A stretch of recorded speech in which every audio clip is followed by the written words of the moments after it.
Wrestling की दुनिया में कई राइवलरीज हुई हैं, लेकिन कुछ राइवलरीज ऐसी होती हैं जिन्हें फैंस आज भी याद रखते हैं। WCW के समय भी एक ऐसा मोमेंट आया था जब दो बेहद पावरफुल सुपरस्टार्स आमने सामने थे। एक तरफ थे गोल्डबर्ग, जिन्हें उस समय WCW का अनस्टॉपेबल मॉन्स्टर माना जाता था। दूसरी तरफ थे स्कॉट स्टाइनर, जो उस समय अपने डेंजरस हील कैरेक्टर बिग पापा पंप के रूप में काफी फेमस हो चुके थे। लेकिन जब ये दोनों रेसलर्स आमने सामने आए तो कई फैंस के लिए सबसे शॉकिंग बात यह थी कि कुछ मोमेंट्स में स्कॉट स्टाइनर ने गोल्डबर्ग को काफी हद तक डोमिनेट कर दिया। ऐसे में कई लोगों के मन में सवाल उठता है कि आखिर स्कॉट स्टाइनर ने गोल्डबर्ग को इतना डिस्ट्रॉय क्यों किया। गोल्डबर्ग की बात करें तो साल 1997 में WCW ने उन्हें इंट्रोड्यूस किया था और शुरुआत से ही उन्हें एक अनस्टॉपेबल फोर्स की तरह बिल्ड किया गया। गोल्डबर्ग का एंट्रेंस, उनका इंटेंस लुक और उनका एग्रेसिव रेसलिंग स्टाइल फैंस को तुरंत पसंद आने लगा। धीरे धीरे उनकी विनिंग स्ट्रीक शुरू हुई और यह स्ट्रीक इतनी लंबी हो गई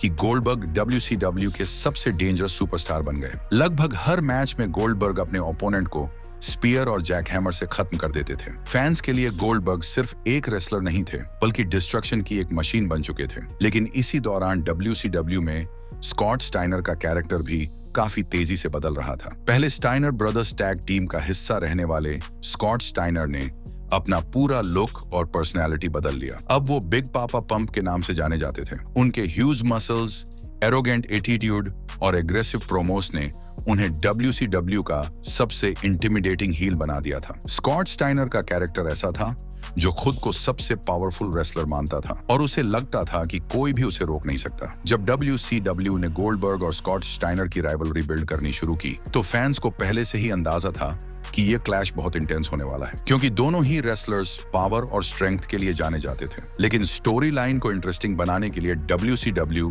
की बुकिंग टीम ने स्कॉट स्टाइनर को भी बहुत स्ट्रांग दिखाया। कई मोमेंट्स में स्टाइनर ने गोल्डबर्ग पर लगातार अटैक्स किए और उसे मुश्किल में डाल दिया। ये फैंस के लिए काफी शॉकिंग था, क्योंकि गोल्डबर्ग को अक्सर मैचेस में डोमिनेट करते हुए देखा जाता था, लेकिन स्टाइनर के खिलाफ कुछ सिचुएशंस में गोल्डबर्ग को स्ट्रगल करना पड़ा। इससे राइवलरी और भी इंटरेस्टिंग हो गई। स्कॉट स्टाइनर ने अपने पावर मूव्स, सुप्लेक्सेस और अग्रेसिव अटैक्स के जरिए गोल्डबर्ग को चैलेंज किया और यही वजह थी कि फैंस को लगा कि स्टाइनर सच में गोल्डबर्ग के लिए एक रियल थ्रेट बन सकता है। असल में इसके पीछे रेसलिंग बिजनेस की स्ट्रेटेजी काम कर रही थी। अगर गोल्डबर्ग हर मैच आसानी से जीत जाते तो स्टोरी लाइन धीरे धीरे प्रिडिक्टेबल और बोरिंग हो जाती। इसलिए WCW ने स्कॉट स्टाइनर को गोल्डबर्ग के बराबर स्ट्रॉन्ग दिखाया ताकि राइवलरी में सस्पेंस बना रहे और फैंस को लगे कि मैच का रिजल्ट अनप्रिडिक्टेबल है। यही कारण था कि कुछ मोमेंट्स में स्कॉट स्टाइनर ने गोल्डबर्ग को काफी बुरी तरह डोमिनेट किया। यह सिर्फ एक मैच का हिस्सा नहीं था, बल्कि पूरी राइवलरी को एक्साइटिंग बनाने की कोशिश थी।